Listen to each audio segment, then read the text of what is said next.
Kaduandak man nga change oilan daytoy motor ko. Ginamit ko gayam datoy Shell Advance.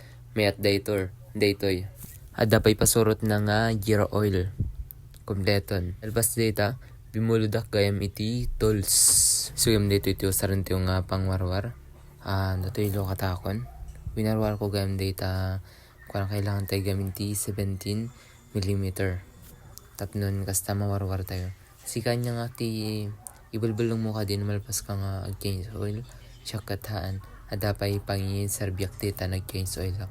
Dito gayam di aramidok nga pang maintenance ko di electric pan. Kani dito man. Di ko agam di electric pan tayo. Di pag dyan anti-bossing. Ada pom na di jay isuti. Ikika dayay kunutan tumo dayay makunot tumo dayay daytan oil iso ti agkistak diyan ti pom basta kas jay awan ti masayang kasalang kasimple ti ng change oil ko upat gamin nga bulan ngan ko na change oil nan dapat gamin kat ko 3 months lang dapat upat matan 5 months sa pa yan.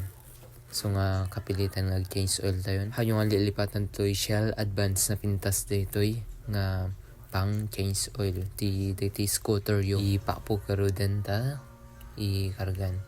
Basta lang po ka simple ti change oil. Hayong lilipatan ti Shell Advance 800ml. Dagam di katungtungtong tayo nga barkada tayo. Shout out kano ti amin nga tubo ko na.